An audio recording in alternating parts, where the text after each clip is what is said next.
Fazan rule. एकदम concept हम लोग डिस्कस करेंगे जिससे नीट और जेईई के सवाल लग जाएंगे। फजान रूल क्या है? तो फजान रूल क्या है? ये किसी भी आयनिक कंपाउंड में कोवैलेंट कैरेक्टर को एक्सप्लेन करता है, बताता। मतलब इस रूल के आधार पर हम लोग किसी भी आयनिक कंपाउंड में कोवैलेंट कैरेक्टर आसानी से बता सकते हैं। तो covalent character in ionic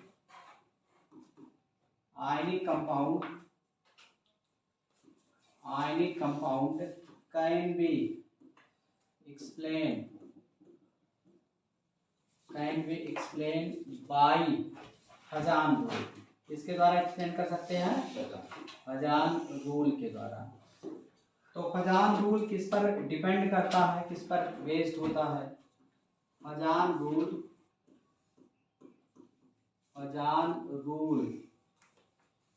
is depend on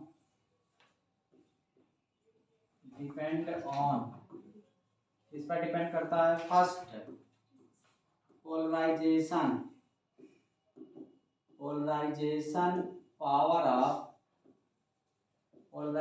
power of cation पर, and second is polarisability power of anion. मतलब एनायन के पोलराइजेबिलिटी पावर और कैटायन के पोलराइजेशन पावर पर बेस्ड डिपेंड करता है। कौन? Fajans rule. और इसके आधार पर पता चल जाता है कि किसी भी आयनिक कंपाउंड में कुछ परसेंट कोवैलेंट भी इन्वॉल्व रहता है। अब कैसे पता चलेगा, ध्यान दीजिए। जैसे मान लेते हैं दो कैटायन एनायन है। जैसे मान लेते हैं, एग्जांपल देखिए, जैसे मान लेते हैं कैटायन है, ये कैटायन है और एक एनायन है। एक एनायन ले लेते हैं, इधर वाला मान लेते हैं एनायन है, ऐसे। तो कैटायन और एनायन पर नेगेटिव चार्ज, कैटायन पर पॉजिटिव चार्ज। अब कैटायन है तो इसका मतलब इलेक्ट्रॉन की कमी उसके पास है, उसके पास प्रोटॉन ज्यादा है।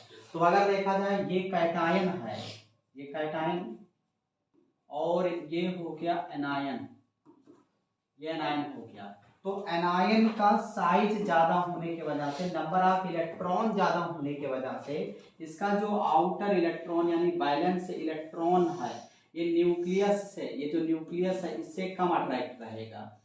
मतलब जो इसका बैलेंस इलेक्ट्रॉन, आउटर इलेक्ट्रॉन है, एनायन के न्यूक्लियस से कम अट्रैक्ट रहेगा, क्योंकि इलेक्ट्रॉन की संख्या ज्यादा, प्रोटॉन की संख्या कम है। तो इलेक्ट्रॉन प्रोटॉन में डिफरेंस होने की वजह से, इलेक्ट्रॉन ज्यादा होने की वजह से इफेक्टिव न्यूक्लियर चार्ज कम है। और यहाँ अगर देखा जाए इलेक्ट्रॉन की संख्या यहाँ भी तो है, बट पॉजिटिव चार्ज ज्यादा होने की वजह से, मतलब नंबर ऑफ प्रोटॉन न्यूक्लियस में ज्यादा होने की वजह से, अधिक होने की वजह से यहाँ इफेक्टिव न्यूक्लियर चार्ज ज्यादा है। और जब इफेक्टिव न्यूक्लियर चार्ज ज्यादा होगा तो ये कैटायन अगर एनायन के कांटेक्ट में आएगा तो एनायन के आउटर इलेक्ट्रॉन को, जो आउटर सेल में है, इसको अपने तरफ अट्रैक्ट कर लेगा, डिस्ट्रैक्ट कर देगा उसके न्यूक्लियर से। तो उधर से जब डिस्ट्रैक्ट होगा तो अपने तरफ ही इसको अट्रैक्ट कर सकता है। तो अगर देखा जाए, आपको पता है जो आयनिक बॉन्ड होता है ये इलेक्ट्रॉन के ट्रांसफर से बनता है। मतलब एक एटम इलेक्ट्रॉन ट्रांसफर किया तो उस पर कैटायन आ गया, दूसरा उसको एक्सेप्ट किया तो उस पर एनायन, और प्लस माइनस में जब फोर्स ऑफ अट्रैक्शन लगता है तो आयनिक बॉन्ड बनता है। लेकिन कोवैलेंट बॉन्ड आपको पता है यहाँ इलेक्ट्रॉन का शेयरिंग की वजह से बॉन्ड बनता है। तो अगर देखा जाए जैसे प्लस माइनस अगर इंडिविजुअल होता तो इलेक्ट्रोस्टैटिक फोर्स ऑफ अट्रैक्शन यानी आयनिक बॉन्ड तो लग रहा है, लेकिन साथ में अगर देखा जाए इसका इफेक्टिव न्यूक्लियर चार्ज ज्यादा होने की वजह से ये जो इलेक्ट्रॉन क्लाउड है आउटर साइड में, ये इलेक्ट्रॉन क्लाउड इसके न्यूक्लियस की तरफ अट्रैक्ट होगा और ये फाइनली इस तरीके का स्ट्रक्चर बनाने लगेगा। देखिए ऐसे, ये कैटायन हो गया और ये जो एनायन आप देख रहे हो, न्यूक्लियस में दोनों पॉजिटिव, ऐसे मैं केवल इंडिकेट करने के लिए यहाँ निगेटिव लिखा, उसका भी न्यूक्लियस पॉजिटिव ही रहता है।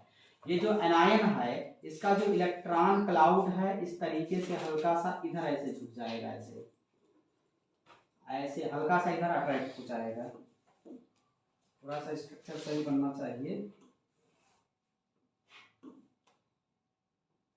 इसका जो इलेक्ट्रॉन क्लाउड है हल्का सा इधर ऐसे अट्रैक्ट हो जाएगा, ऐसे इस तरीके का, समझ रहे हो नहीं? मतलब इलेक्ट्रॉन क्लाउड पहले यहाँ था तो इसका फोर्स ऑफ अट्रैक्शन ज्यादा होने की वजह से जो इलेक्ट्रॉन है, ये इलेक्ट्रॉन अट्रैक्ट हो जा रहा है इधर, किसके तरफ? कैटायन की तरफ। तो ये इलेक्ट्रॉन का पूरा नहीं शिफ्ट हुआ, ट्रांसफर नहीं हुआ है, केवल अट्रैक्ट हुआ है। अब अट्रैक्ट क्यों हुआ है? क्योंकि इस इलेक्ट्रॉन का न्यूक्लियस की तरफ फोर्स ऑफ अट्रैक्शन कम है। अगर बहुत ज्यादा फोर्स ऑफ अट्रैक्शन लगाया होता तो ये इलेक्ट्रॉन उधर अट्रैक्ट नहीं होता। तो फोर्स ऑफ अट्रैक्शन कम होने की वजह से इसका आउटर इलेक्ट्रॉन क्लाउड डिस्ट्रैक्ट होकर के ये कैटायन की तरफ आ जा रहा, अट्रैक्ट हो जा रहा है। और यहाँ एक अलग टाइप का शेयरिंग टाइप का हो रहा, तो शेयरिंग जहाँ होने लगा वहाँ कोवैलेंट कैरेक्टर इन्वॉल्व हो गया, इसलिए बोला जाता है कि यहाँ कोवैलेंट कैरेक्टर आ गया कैटायन आयन के बीच में। और कैटायन का इसके आउटर इलेक्ट्रॉन को अट्रैक्ट करने की जो टेंडेंसी है उसी को बोलते हैं polarisation power. Polarisation power, power of cation, of cation मतलब इसके कैटायन का जो इसके आउटर इलेक्ट्रॉन को अपने तरफ अट्रैक्ट करने की टेंडेंसी जो है, मतलब इलेक्ट्रॉन क्लाउड को अपने तरफ जो खींच रहा है, उस टेंडेंसी को बोलते हैं पोलराइजेशन पावर ऑफ कैटायन। इसका मतलब पोलराइजेशन पावर अगर ज्यादा है तो इसके इलेक्ट्रॉन क्लाउड को अपने तरफ ज्यादा अट्रैक्ट कर लेगा और ये अपना इलेक्ट्रॉन जो आउटर इलेक्ट्रॉन है कैटायन की तरफ डोनेट कर देना, डिस्टॉर्ट कर देना, उधर दे देना। इस टेंडेंसी को बोलते हैं polarisability power of anion. इसको क्या बोलते हैं? इसको बोलते हैं polarisability power, polarisability power of anion, polarisability power of anion. अब किसी एनायन का पोलराइजेबिलिटी पावर कब ज्यादा होगा? जब इसका साइज ज्यादा होगा, इसके इलेक्ट्रॉन का न्यूक्लियस की तरफ अट्रैक्शन कम होगा तो अपना इलेक्ट्रॉन संभाल नहीं पाएगा। मतलब जब इसके न्यूक्लियस का इलेक्ट्रॉन पर ज्यादा अट्रैक्शन नहीं रहेगा तो पड़ोसी वाला अट्रैक्ट हो उसको खींच लेगा। तो जितना कम फोर्स ऑफ अट्रैक्शन होगा इसके न्यूक्लियस से आउटर इलेक्ट्रॉन पर, इसका पोलराइजेबिलिटी पावर ज्यादा होगा। और इसका पोलराइजेशन पावर कब ज्यादा होगा? जब इसके कैटायन यानी पॉजिटिव चार्ज डेंसिटी ज्यादा होगा, इसका साइज छोटा होगा, तो इसके इलेक्ट्रॉन क्लाउड को उतना ज्यादा अट्रैक्ट करेगा, तो ये इलेक्ट्रॉन उतना ज्यादा शेयरिंग में इन्वॉल्व होने लगेंगे। ये इलेक्ट्रॉन कहाँ आने लगेंगे? शेयरिंग में। और जब इलेक्ट्रॉन का शेयरिंग होने लगता है तो वहां डेवलप हो जाता है क्या? कोवैलेंट कैरेक्टर डेवलप हो जाता है। यहाँ कोवैलेंट कैरेक्टर डेवलप हो जाएगा, कोवैलेंट कैरेक्टर यहाँ डेवलप हो जाएगा।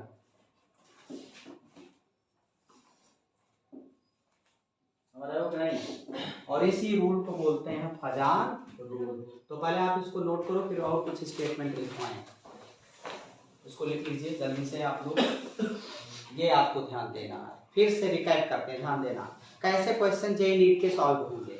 देखो अगर देखा जाए कैटायन एनायन कहीं रखा हुआ है तो कैटायन एनायन के बीच में इलेक्ट्रोस्टैटिक फोर्स ऑफ अट्रैक्शन लगता है, वहां आयनिक बॉन्ड होता है, उसे आयनिक कंपाउंड बोलते हैं।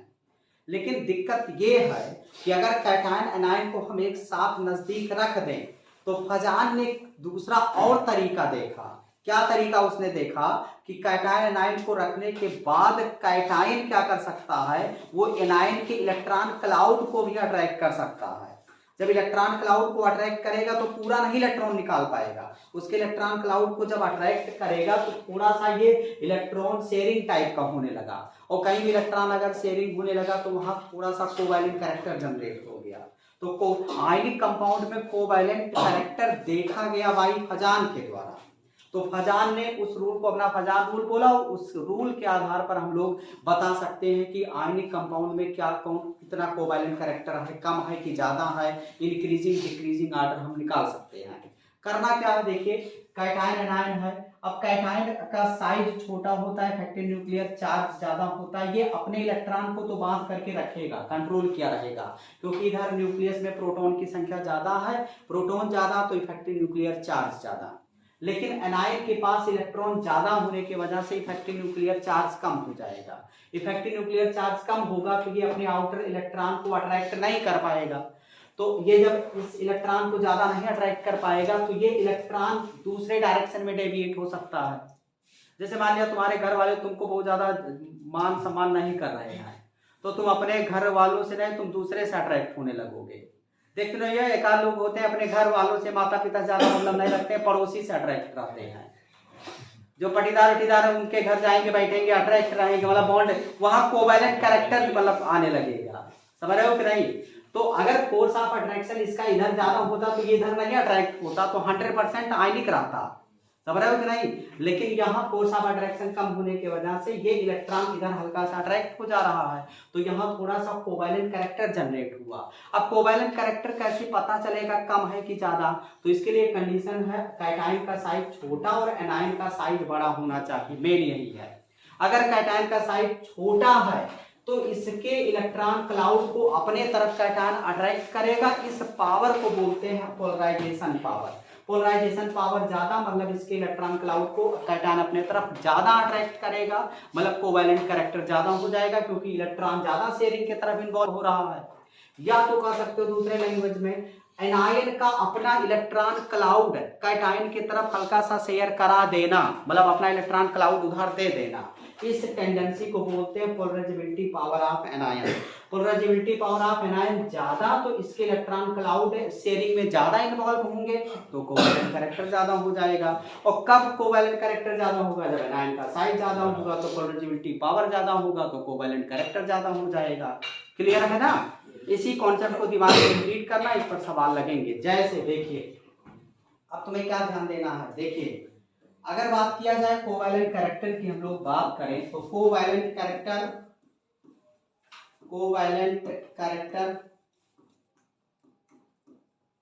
Directly proportional polarisation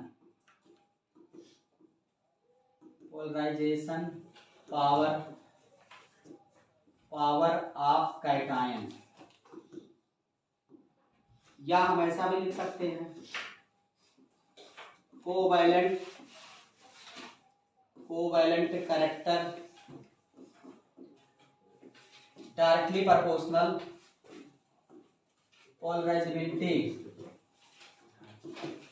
polarisability power of anion. अब ये तो हो गया, ये जानते हो, ये हम डायरेक्ट साइज बता लिख देते, लेकिन कभी कभी सवाल स्टेटमेंट में भी आता है, पोलराइजेशन और पोलराइजेबिलिटी पावर पर भी आता है। अच्छा बताओ, पोलराइजेशन पावर किसके लिए होता है? कैटायन के एनायन के लिए? कैटायन के। और पोलराइजेबिलिटी पावर, ये भी लैंग्वेज में सवाल बनता है कि which of the following option correct for फजान्स rule, या फजान रूल के लिए कौन सा स्टेटमेंट इसमें सही है? तो 2-3 ऑप्शन दे देगा तो आप फंस जाओगे अगर पूरा नहीं पता होगा। अब देखिए, या तो हम ऐसा भी लिख सकते हैं पोलराइजेशन पावर ऑफ कैटायन कब ज्यादा होगा बच्चों? जब साइज छोटा होगा ना, तब कैटायन के इनवर्सली प्रोपोर्शनल। और पोलराइजेबिलिटी पावर ऑफ एनायन क्या हो जाएगा? Directly proportional size of anion. ये अब अगर चाहे तो डायरेक्ट हम एक स्टेटमेंट केवल याद करेंगे और इसी पर सारे सवाल हम डायरेक्ट लगाएंगे। ये तो पूरा लैंग्वेज में था कि अगर लैंग्वेज में सवाल आएगा तो आपको आना चाहिए। डायरेक्ट क्या ध्यान देना है? Covalent character inversely proportional size of cation और directly proportional size of anion. यही तुम्हें ध्यान देना है। इसी से सारे सवाल आपके लग जाएंगे। ओके, जैसे ध्यान देना बच्चों, बहुत ही सिंपल सा सवाल है और इम्पोर्टेंट भी है। बोले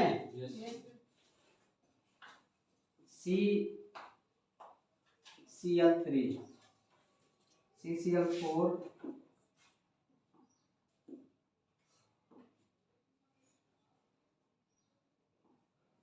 CCl4 या SiCl4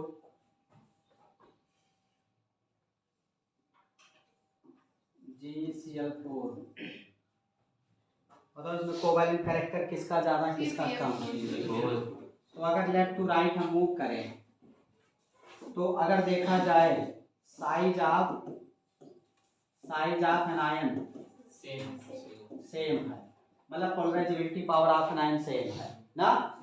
लेकिन साइज ऑफ कैटायन इंक्रीज, तो कोवैलेंट कैरेक्टर डिक्रीज,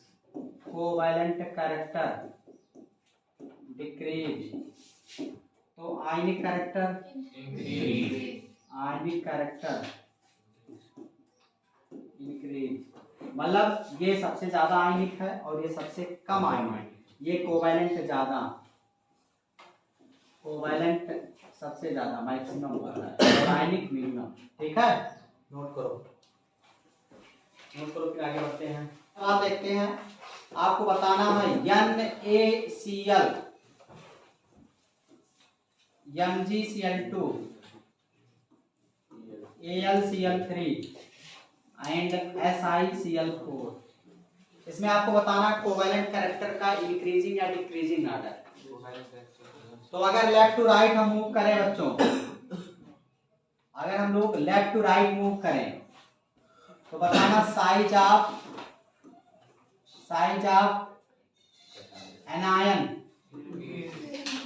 सेम यार, सभी में तो क्लोराइड ही तो है। तो साइज ऑफ एनायन से साइज ऑफ कैटायन इंक्रीज की डिक्रीज ना। कैसे पता चला? क्योंकि यहाँ है +1, यहाँ +2, यहाँ +3, यहाँ +4। अगर पॉजिटिव चार्ज ज्यादा तो फोर्स ऑफ अट्रैक्शन ज्यादा, इफेक्टिव न्यूक्लियर चार्ज ज्यादा, साइज छोटा। तो अगर देखा जाए डिक्रीज है, तो कोवैलेंट कैरेक्टर की अगर बात किया जाए तो क्या होगा? इंक्रीज। और आयनिक कैरेक्टर अगर कोई पूछ ले, आयनिक कैरेक्टर डिक्रीज। बात समझ में आया? जैसे LiF NaF KF CSF, left to right move करें तो बताना बच्चा पार्टी बोलो। Size of anion same, size of cation increase, तो कोवैलेंट कैरेक्टर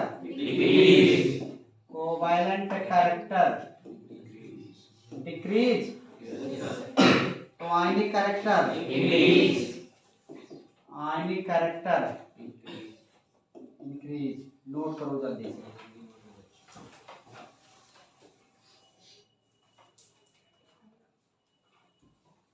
नोट एक बहुत इंपॉर्टेंट पॉइंट है नीट जे के लिए।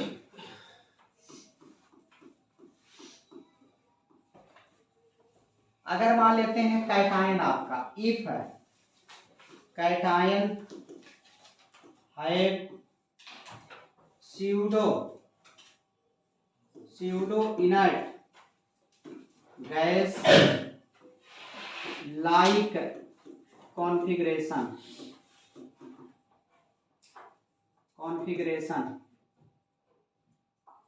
then have covalent character. तो कैसा हो सकता है? कोवैलेंट कैरेक्टर का हो सकता है। मतलब अगर कोई भी कैटायन ऐसा है आपके सामने कि कि वो pseudo inert gas like configuration show कर रहा है, तो इसका मतलब वो कोवैलेंट कैरेक्टर डोमिनेटिंग हो जाएगा, आयनिक से डोमिनेटिंग हो जाएगा कोवैलेंट उसका। अब कैसे पता चलेगा pseudo inert gas like configuration है? मतलब उसका एक्टिव इलेक्ट्रॉन रूल फॉलो करे, मतलब उसका D10 कंप्लीटली फील्ड हो जाए, कंप्लीटली फील्ड हो जाए, मतलब D10 पूरा भरा हो, तो इसका मतलब pseudo inert gas like configuration show कर रहा है। फॉर एग्जांपल देखना बच्चों, फॉर एग्जांपल जैसे देखिएगा CuCl ले लो और NaCl ले लो। CuCl और NaCl में कौन ज्यादा कोवैलेंट है? कोई भी आयनिक दे देना, कोई भी आयनिक कंपाउंड दे दे, अगर कोई pseudo inert gas like configuration वाला आयनिक कंपाउंड है तो उसमें कोवैलेंट ज्यादा डोमिनेट करेगा। अगर इन दोनों को हम कंपेयर करें, वैसे किसी से भी हम कंपेयर कर सकते थे, लेकिन अगर इन्हीं दोनों को कंपेयर किया जाए तो इसका इलेक्ट्रॉनिक कॉन्फ़िगरेशन तुम पहले जानते हो ना, कितना होगा?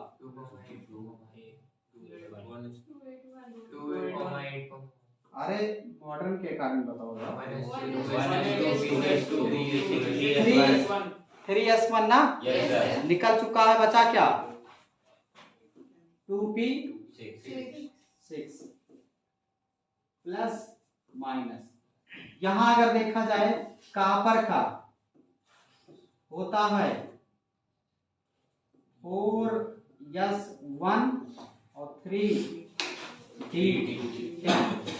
तो एक इलेक्ट्रॉन जब कॉपर दे देगा तो क्या बचेगा? Cu प्लस ना, तो क्या बचा? 3d10 ही तो बचा यार, तो 3d10 मतलब pseudo inert gas like configuration. इसका मतलब CuCl ज्यादा कोवैलेंट है किससे? ये मोर कोवैलेंट और ये लेस कोवैलेंट। तो आयनिक कैसे पलट जाएगा? लेस कोवैलेंट कैरेक्टर वाला ये है। अब समझ में आया? नोट कर लो। एक एग्जांपल और ऊपर से थोड़े मिटा दे, यही नहीं सर, अरे यही एक लाइन मिटा दे, एक लाइन मिटा दे, हाँ मिटा दे, इतना तो तुम याद ही कर सकते हो यार, स्वामी विवेकानंद के वंशज हो तुम लोग, इतना ना कर पाओ तो बेकार है, बेइज्जती वाली बात है कि नहीं? ZnCl2 एंड CaCl2, बताओ अगर देखा जाए CaCl2 एक मतलब अगर देखा जाए तो एक मतलब नॉर्मल कैटायन है, यस ब्लॉक का है ना, इसका अगर कॉन्फ़िगरेशन करोगे तो क्या आ जाएगा अंतिम में? 4s2 था ना, 3p6 है, ये तो रहा। 3p6 के बाद 4s2 था और 2 इलेक्ट्रॉन निकल चुका है, इधर प्लस है और इधर माइनस है। अगर यहाँ इसका कॉन्फ़िगरेशन हम लोग करते तो 3d10 आया रहा होता और 4s2, तो जब ये इलेक्ट्रॉन निकलेगा Zn2 प्लस की अगर बात करेंगे तो इसका मतलब चलेगा 3d10 और ये फिर वही pseudo inert gas like configuration. तो इस वजह से अगर देखा जाए कोवैलेंट कैरेक्टर किसका ज्यादा? ZnCl2 का कोवैलेंट कैरेक्टर किस ज्यादा है? किससे? क्योंकि स्यूडो इनर्ट गैस कॉन्फ़िगरेशन। ये तो मैं दो लोगों से कंपेयर करके दिखा रहा हूँ, ये किसी के साथ ऐसे आ जाएगा which of the following have maximum covalent character, तो pseudo inert gas like configuration covalent character में सबसे ज्यादा रहेंगे, ध्यान देना, ठीक है? नोट करो, बंद कर दो। तो बच्चों कुछ क्वेश्चन हम लोग करेंगे, लिखिएगा। Among the following exception of the octet rule, among the following exception of the octet rule is, करे इसमें ऑक्टेट रूल का क्या एक्सेप्शन है, मतलब कौन ऑक्टेट रूल को फॉलो नहीं करता है? तो पहला लिख लो, फर्स्ट है option the incomplete octet of central atom, the incomplete octet of central atom, पहला ऑप्शन ये है, लिख लिए। The incomplete octet of central atom. Second option लिखिए, an odd number of electron, an odd number of electron on central atom, electron on central atom, central atom पर odd number of electron है, ये दूसरा option. और तीसरा option है expanded octet of central atom, expanded octet of central atom. और तीसरा option है ऑल ऑफ दीज, मतलब सभी ऑक्टेट रूल को फॉलो नहीं करते। ओके, समझ में आया कि नहीं बच्चा लोग? आ गया।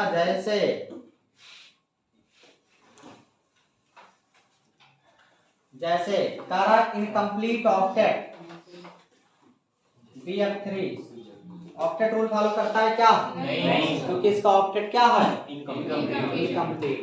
जैसे NO2 ऑक्टेट रूल फॉलो करेगा क्या? नहीं, क्योंकि ये ऑड इलेक्ट्रॉन मॉलिक्यूल है, नाइट्रोजन के पास ऑड इलेक्ट्रॉन बच जाएगा बैलेंस के पास। जैसे SO3 क्या ऑक्टेट रूल फॉलो करेगा क्या?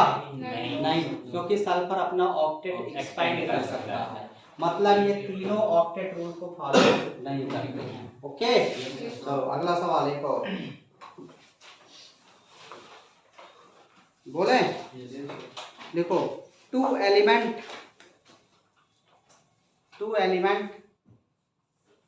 थोड़ा बेसिक है conceptual. Two element P and Q, दो एलिमेंट है, P है एंड Q है, और ये फॉर्म कर रहा है P and Q combine to form a compound, combine to form a compound, मिल करके कंपाउंड बना रहा P and Q, combine to form compound. If P has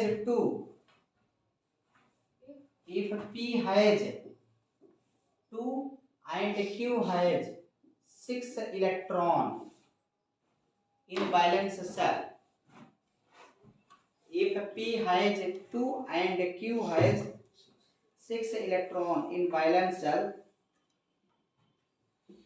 what will be the formula of the compound?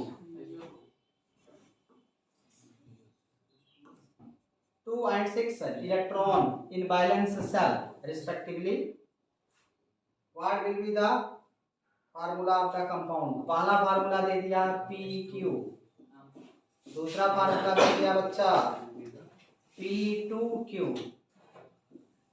और तीसरा option दे दिया P2O3, P2Q3, और चौथा option दे दिया बच्चों PQ2, P2Q।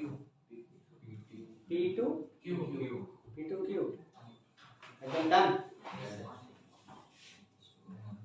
चल, कितने लोग? 2 2 4 8 बाकी लोग यार 700। शर्मा तुम नहीं बता रहे हो यार, नाराज हो क्या? बताते नहीं हो यार कभी। नहीं सर, आप सामने आ गए थे। अच्छा, हम सामने आ गए थे इसलिए।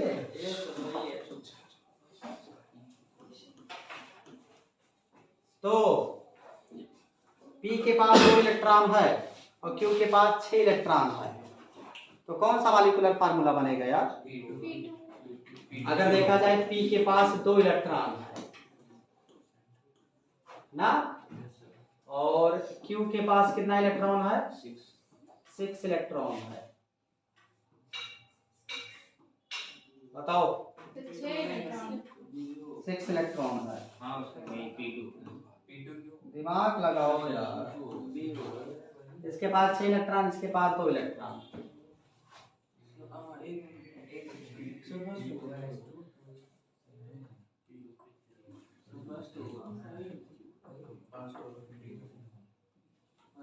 पाला यस सर। कितने लोग पाला कर रहे हैं? कितने लोग पाला कर रहे हैं? मोदन वाक्य केवल तुम्हें नहीं कर रहे? डी वाला, तुम लोग बस्ती का नाम यार बदनाम कर दोगे। डी वाला, डी वाला। अरे यार ऐसे समझ लो, एकदम जब दिमाग काम करना बंद कर दे तो ट्रिक भी तुम्हें पीरियोडिक टेबल याद करने का बताए है ना। जितना बैलेंस इलेक्ट्रॉन उतना ग्रुप नंबर, तो बैलेंस इलेक्ट्रॉन 2 है, इसका मतलब ये किस ग्रुप का है? सेकंड। मतलब मान लेते हैं कैल्शियम रहा होगा, और ये ग्रुप, ये 6 इलेक्ट्रॉन तो किस ग्रुप का रहा होगा? 6 है। इसको ऑक्सीजन मान लो, तो दोनों जब आपस में मिलते हैं तो क्या बना लेते हैं? Calcium oxide. यानी अगर ये दोनों मिलेंगे तो क्या बना लेंगे?